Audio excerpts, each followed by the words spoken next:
परिचय। शर्मिला, कुछ शब्दों में एक प्राणी को परिभाषित करो।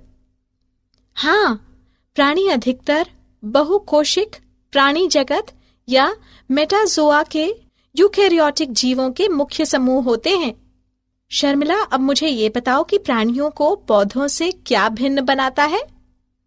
हाँ, पौधे बहुकोशिक, स्थलीय, अगतिशील, प्रकाश संश्लेषी तथा स्वपोषी होते हैं, जबकि प्राणी गतिशील, परपोषित, बहुकोशिक, जलीय, स्थलीय या वृक्षीय होते हैं। तो आओ अपने इस अध्याय में प्राणी जगत के बारे में विस्तार से चर्चा करें। उद्देश्य। इस पाठ के अंत में आप निम्न करने में सक्षम हो जाएंगे: प्राणी क्या हैं, ये परिभाषित करना, विभिन्न प्रकार के प्राणियों के विषय में जानना, प्राणी जगत के विविध अभिलक्षणों को समझना, संगठन के विविध स्तरों के विषय में जानना, शरीर सम्मिति को समझना, द्विकोरिक तथा त्रिकोरिक संगठन को समझना, प्रागुहा के विषय में जानना, खंडी भवन को समझना, पृष्ठ रज्जु को समझना, प्राणी जगत के विभिन्न वर्गों के विषय में जानना, अकशेरुकियों के विभिन्न अभिलक्षणों को समझना, पोरीफेरा के विभिन्न अभिलक्षणों को पहचानना, सिलेंट्रेटा के विभिन्न अभिलक्षणों को पहचानना, टीनोफोर के विभिन्न अभिलक्षणों को पहचानना। प्राणी जगत। प्राणी जगत में मात्र बहुकोशिक यूकारियोटिक ही सम्मिलित होते हैं। व्हेल तथा विशालकाय स्क्विड स्थूलकाय तथा बहुकोशिक प्राणी हैं। इस जगत द्वारा प्रतिनिधित्व किए जाने वाले महत्वपूर्ण समूह हैं: प्रोटोजोआ, स्पंज, सिलेंट्रेट, कृमि, एनेलिड, ऑर्थ्रोपोड, मोलस्क, मत्स्य, उभयचर, सरीसृप, पक्षी तथा स्तनधारी। प्राणियों की शरीर योजना निर्धारित हो जाती है क्योंकि वे विकसित होते हैं। हालांकि कुछ अपने जीवन में कायांतरण की प्रक्रिया से होकर गुजरते हैं। अधिकतर प्राणी चर होते हैं, अर्थात वे स्वतः तथा स्वतंत्र रूप से गति कर सकते हैं। सभी प्राणी परपोषित होते हैं, अर्थात उन्हें भरण पोषण के लिए अन्य जीवों का अंत ग्रहण करना होता है। प्राणी जगत को निम्न आधार पर वर्गीकृत किया गया है: कोशिकाओं की व्यवस्था, शरीर सम्मिति, प्रागुहा की प्रवृत्ति, पाचन तंत्र का प्रतिरूप, परिसंचरण तंत्र का प्रतिरूप, जनन तंत्र का प्रतिरूप। संगठन का स्तर। एनिमेलिया यानी बहुकोशिकी के सभी सदस्य बहुकोशिक होते हैं। ये सभी कोशिकाओं के संगठन के समान प्रतिरूप का प्रदर्शन नहीं करते हैं। उदाहरण: स्पंज में कोशिकाएं ढीली कोशिका संघात के रूप में व्यवस्थित होती हैं, अर्थात वे संगठन के कोशिकीय स्तर को प्रदर्शित करते हैं। सिलेंट्रेटा में समान कार्य कर रही कोशिकाएं ऊतकों में व्यवस्थित होती हैं। इस प्रकार इसे संगठन का ऊतक स्तर कहते हैं। प्लेटीहेल्मिंथीज में ऊतक अंगों का निर्माण करने के लिए समूहबद्ध होते हैं। प्रत्येक एक विशिष्ट कार्य के लिए विशिष्ट होते हैं।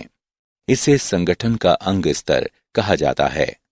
एनेलिड, ऑर्थ्रोपोडा, मोलस्क, एकाइनोडर्म तथा रज्जुकी जैसे प्राणियों में अंग कार्यतंत्र का निर्माण करने के लिए एकत्र होते हैं तथा प्रत्येक अंग एक विशेष कार्य करता है।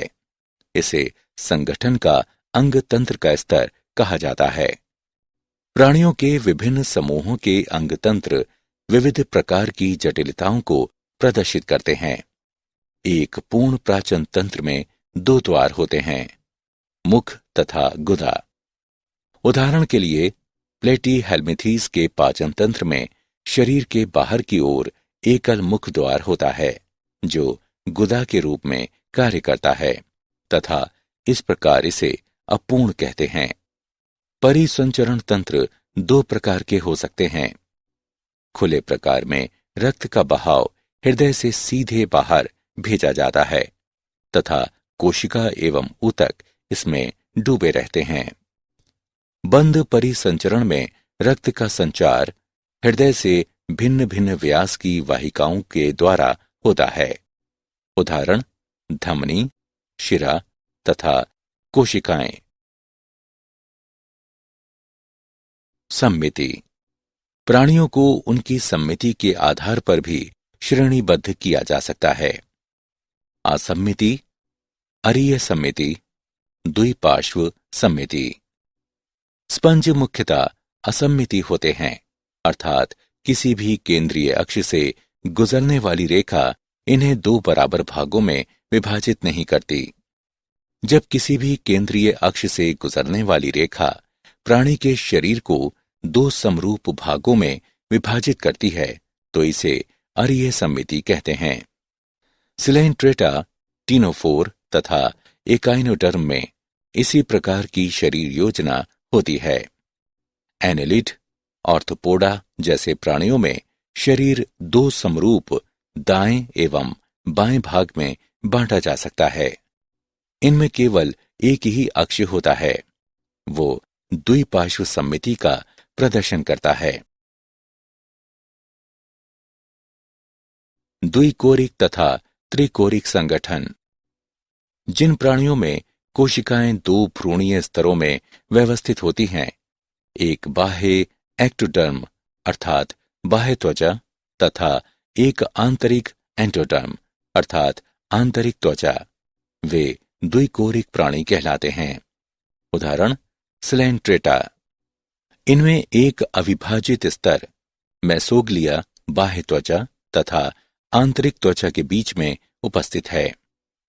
वे प्राणी जिनके विकसित भ्रूण में तृतीय भ्रूणीय स्तर मीजोडर्म होता है, त्रिकोरकी कहलाते हैं, जैसे प्लेटीहेल्मिंथेस से रज्जुकी तक। प्रागुहा यानी सीलोम। वर्गीकरण में शरीर भित्ति तथा आहार नाल के बीच में गुहा की उपस्थिति अथवा अनुपस्थिति वर्गीकरण का महत्वपूर्ण आधार है। मीजोडर्म मध्य त्वचा से आच्छादित शरीर गुहा को देह गुहा कहते हैं तथा इससे युक्त प्राणी को प्रागुही प्राणी कहते हैं। उदाहरण एनेलिड, मोलस्क, ऑर्थोपोडा, एकाइनोडर्म, हेमीवफॉर्डिड तथा कॉडेट।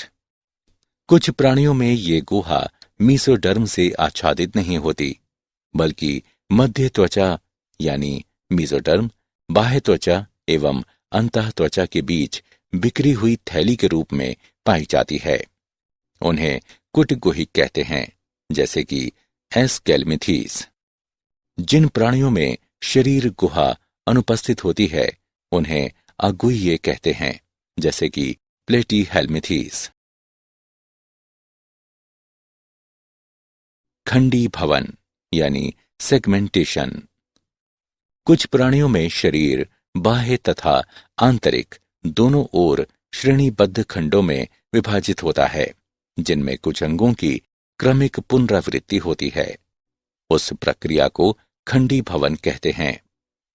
उदाहरण के लिए एक केंचुए में शरीर का विखंडी खंडी भवन होता है और ये विखंडावस्था कहलाती है। पृष्ठरज्जु। पृष्ठरज्जु एक मध्य त्वचा से बनी शलाका रूपी संरचना होती है, जो कुछ प्राणियों में भ्रूणीय परिवर्धन विकास के समय पृष्ठ सतह में बनी होती है। पृष्ठरज्जु युक्त प्राणी को रज्जुकी यानी कॉडेट कहते हैं, जैसे यूरोकोडर्ट्स, सेफर्लोडाटा। वे प्राणी जिनमें पृष्ठरज्जु नहीं होती है उन्हें अरज्जुकी यानी नॉन कार्डेट कहते हैं, जैसे पोरीफेरा से एकिनोडर्म तक। ये बाहरी स्रोतों से भोजन ग्रहण करते हैं। वो अपना भोजन निगलते हैं तथा भोजन को शरीर के अंदर पचाते हैं। प्राणी जगत का वर्गीकरण। प्राणी जगत का विभाजन दो मुख्य लक्षणों के आधार पर किया गया है, आकशेरुकी, कशेरुकी। आकशेरुकी वे प्राणी जिनमें मेरुदंड नहीं पाया जाता है। कशेरुकी वे प्राणी जिनमें मेरुदंड पाया जाता है। प्राणी जगत को मुख्य रूप से चित्र में दिए गए समान लक्षणों के आधार पर वर्गीकृत किया जाता है। प्राणी जगत 9 संघों में विभाजित है। पोरीफेरा, सिलेंट्रेटा, प्लेटीहेल्मिंथीज यानी चपटे कृमि, एस्केलमिंथीज यानी गोल कृमि, एनिलीडा, ऑर्थोपोडा, मोलस्क यानी कोमल शरीर वाले प्राणी, एकिनोडर्मेटा यानी शूलयुक्त प्राणी, कोडाटा यानी रज्जुकी। आकशेरुकी। जैसा हम पहले कह चुके हैं कि आकशेरुकी वो प्राणी होते हैं जिनमें मेरुदंड नहीं होता है। एक कड़ी बाहरी परत वाला कंकाल वह आच्छादन होता है जो शरीर की रक्षा करता है तथा उसे सहारा प्रदान करता है। कीटों तथा कुछ आकशेरुकियों में कंकाल पाया जाता है। प्राणी जगत में 97% प्राणी आकशेरुकी हैं। इनमें से कुछ तालाबों में, कुछ सागरों में तथा अन्य जलीय परिवेश में पाए जा सकते हैं। आकशेरुकियों के 6 समूह होते हैं। पोरीफेरा यानी स्पंज, सिलेंट्रेटा यानी नाइटेरिया, टिनोफोर यानी समुद्री वॉलनट, प्लेटीहेल्मिंथीज यानी चपटे कृमि, एस्केलमिंथीज यानी गोल कृमि, एनिलीडा यानी खंडी भवन वाले कृमि। पोरीफेरा। पोरीफेरा का अर्थ है रंध्र होना। इस संघ के प्राणियों को सामान्यतः स्पंज कहते हैं। ये सामान्यतः जलीय, अधिकतर सागर तटीय, स्थावर या मुक्त रूप से तैरने वाले लवणीय एवं अरीय सम्मिति प्राणी होते हैं। ये अधिकतर असम्मिति प्राणी होते हैं तथा अधिकतर समुद्री होते हैं। ये पौधे जैसे दिखते हैं। ये एक ही स्थान पर स्थिर रहते हैं। ये आद्य बहुकोशिक प्राणी हैं तथा इनमें कोशिकीय स्तर का संगठन होता है। स्पंजों में जल परिवहन या नाल तंत्र पाया जाता है। जल सूक्ष्म रंध्र ऑस्ट्रिया द्वारा शरीर की केंद्रीय स्पंज गुहा यानी स्पंजोशील में प्रवेश करता है तथा बड़े रंध्र ऑस्वुफलम द्वारा बाहर निकलता है। जल परिवहन का ये रास्ता भोजन जमा करने, श्वसन तथा अपशिष्ट पदार्थों को उत्सर्जित करने में सहायक होता है। कोइनोसाइट या कॉलर कोशिकाएं स्पंज गुहा तथा नाल तंत्र को स्तरित करती हैं। अंतराकोशिक पाचन होता है। कंकाल शरीर को आधार प्रदान करता है जो कंटिकाओं तथा स्पंजिन तंतुओं का बना होता है। स्पंज प्राणी उभय लिंगाश्रयी होते हैं। अंडे तथा शुक्राणु दोनों एक द्वारा ही बनाए जाते हैं। स्पंज अलैंगिक विखंडन द्वारा तथा लैंगिक जनन युग्मकों द्वारा करते हैं। निषेचन आंतरिक होता है तथा परिवर्धन अप्रत्यक्ष होता है, जिसमें वयस्क से भिन्न आकृति का लार्वा पाया जाता है। सिलेंट्रेटा। नाइडेरिया शब्द को नाइडोब्लास्ट या नाइडोसाइट से लिया गया है। इन नाइडोब्लास्ट में दंश कोशिकाएं या निमेटोब्लास्ट स्पर्शक तथा शरीर पर उपस्थित होते हैं। दंश कोरक यानी नाइडोब्लास्ट स्थिरक, रक्षा तथा शिकार पकड़ने में सहायक हैं। नाइडेरिया में ऊतक स्तर संगठन होता है और ये द्विकोशिकीय होते हैं। इनमें केंद्रीय जठर संवहनी गुहा पाई जाती है, जिसका मुख द्वार अधोमुख यानी हाइप्रोस्टोम होता है। कुछ सदस्यों जैसे कि प्रवाल में कैल्शियम कार्बोनेट का बना हुआ एक कंकाल पाया जाता है। इनका शरीर मूल रूप से दो आकारों पालिप तथा मेडुसा से बनता है। पालिप स्थावर तथा बेलनाकार होता है, जैसे कि हाइड्रा, एडेमेसिया आदि। वहीं मेडुसा छतरी के आकार का तथा मुक्त प्रलावी होता है, जैसे ओरेलिया या जेलीफिश। ये नाइटेरिया, जिनमें दोनों पालिप तथा मेडुसा दोनों रूप में पाए जाते हैं, उनमें पीढ़ी एकांतरण होता है। जैसे ओबेलिया में पालिप अलैंगिक जनन द्वारा मेडुसा उत्पन्न करता है तथा मेडुसा लैंगिक जनन के द्वारा पालिप उत्पन्न करता है। उदाहरण फाइसेलिया यानी पुर्तगाली युद्ध मानव, एडमसिया यानी समुद्र एनिमोन, पेनाट्यूला यानी समुद्री पिच्छ, गोर्गोनिया यानी समुद्री व्यंजन तथा मेंटरीना यानी ब्रेन कोरल। टीनोफोर सामान्यतः समुद्री अखरोट, सी वॉलनट या कंकाल जेली यानी कॉम जेली के नाम से प्रचलित टीनोफोर समुद्रवासी अरीय सम्मिति द्विकोरक जीव होते हैं तथा इनमें ऊतक श्रेणी का शरीर संगठन होता है। शरीर में 8 बाह्य प्रक्षमाभि कंकद पट्टिका होती है, जो चलन में सहायता करती है। पाचन अंतःकोशिक तथा अंतराकोशिक दोनों प्रकार का होता है। जीव संदीप्रित अर्थात प्राणी के द्वारा प्रकाश उत्सर्जन करना टीनोप्राफोर की मुख्य विशेषता है। नर एवं मादा अलग नहीं होते हैं।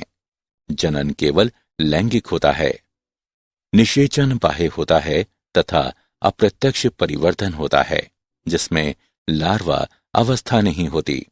उदाहरण प्रालूरोब्रेकिया तथा टीनो प्रालानाथ। क्या आप जानते हैं, H.W. विल्सन ने सन 1970 में स्पंज में जनन की तीव्र शक्ति की खोज की थी। रॉबर्ट ग्रांट ने पोरीफेरा शब्द का सृजन किया। ल्यूकार्ट ने सिलेंट्रेटा शब्द दिया। सिलेंट्रेटा को उनके नाइडोब्लास्ट की उपस्थिति की वजह से नाइटेरिया भी कहा जाता है। सारांश। आइए हमने जो कुछ सीखा है उसे संक्षेप में दोहराएं। आधारभूत विशेषताओं जैसे कि संगठन का स्तर, सम्मिति, कोशिका संगठन, प्रागुहा, खंडीभवन, पृष्ठरज्जु आदि हमें प्राणी जगत को वर्गीकृत करने में सक्षम करते हैं। कई अन्य विशेष अभिलक्षण हैं जो कि प्रत्येक संघ में बताए गए हैं। जल की सतह पर तैरने वाले प्राणियों या जीवों को प्रालवक कहते हैं। एनेलिडा तथा ऑर्थोपोडा के अतिरिक्त मध्यवयता कॉर्डेटा में भी पाई जाती है।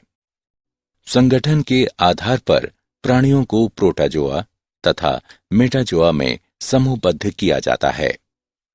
जिन प्राणियों में सुस्पष्ट पाचन गुहिका होती है, वे एंटरोजोआ में सम्मिलित होते हैं। एक प्रागुहा प्रालेटीहेल्मिथीस तथा नेमाटोडा से अनुपस्थित होती है। एक प्रागुहा एनेलिडा के विकास के चरण में सर्वप्रथम प्रदर्शित हुई थी। प्रागुहा मीसोटर्म द्वारा आच्छादित होती है। त्रिकोरिक प्राणियों के लिए शरीर गुहा को प्रागुहा कहा जाता है। ब्लास्टोकोल से उत्पन्न प्रागुहा को कूटगुहिक कहते हैं। कूटगुहिक के साथ वाले प्राणी समूह को एस्केल्मिथिस कहते हैं। प्रागुहा एस्टोडर्म तथा एंडोडर्म के मध्य गुहिका होती है तथा शरीर की भित्ति दोनों ही ओर से मीजोडर्म से आच्छादित होती है। मीजोडर्म के फैलने से उत्पन्न प्रागुहा को शिजोकोल कहते हैं। हेमिकोल ऑर्थोपोडा में उत्पन्न होता है। एक एंट्रोकोलोमेंट आकशेरुकी समूह को एकाइनोडर्माटा कहते हैं। प्रागोही प्राणी जहां ब्लास्टोपोर गुदा में परिवर्तित होता है, वे ड्यूटोरेस्टोमेट होता है। अरीय समिति सिलेंट्रेटा तथा एकाइनोडर्माटा में उत्पन्न होती है। अरीय समिति बहुधा उन प्राणियों में परिलक्षित होती है जिनमें जीवजात स्थानबद्ध प्रवृत्ति के होते हैं। मध्य अवैता एनिलिडा का अभिलक्षण होता है। पोरीफेरा में वे बहुकोशिक प्राणी सम्मिलित होते हैं जो संगठन के कोशिक स्तर को प्रदर्शित करते हैं तथा जिनमें आद्य बहुकोशिक अभिलक्षण होते हैं। स्पंज द्विकोरिक होते हैं तथा श्वसनी, उत्सर्जनी, परिसंचरण तंत्र तथा तंत्रिका कोशिकाओं से बने होते हैं। स्पंज में नाल तंत्र पाया जाता है। एक स्पंज में सभी नालों के लिए एक सामान्य प्रकोष्ठ को जठराभ गुहा कहा जाता है। पोरीफेरा में सरलतम प्रकार का नाल तंत्र एस्कन प्रकार है। शरीर की मध्य त्वचा पोरीफेरा में मेसोग्लिया कहते हैं। पोरीफेरा का वर्गीकरण कंटिकाओं पर आधारित है। सिलेंट्रेटा में स्पर्शक तथा नाइडोप्लास्ट होते हैं। ये अधिकतर समुद्री स्थावर अथवा मुक्त तैरने वाले प्राणी होते हैं। नेमाटोसिस्ट स्थिरक, रक्षा तथा शिकार पकड़ने में सहायक होते हैं। वे स्पर्श से सक्रिय होते हैं। नेमाटोसिस्ट में उपस्थित विषैला द्रव्य हाइप्रोटॉक्सिन होता है। नेमाटोसिस्ट में हाइड्रा निष्कासन शिकार के संपर्क तथा छेद करने की प्रतिक्रिया के फलस्वरूप होता है।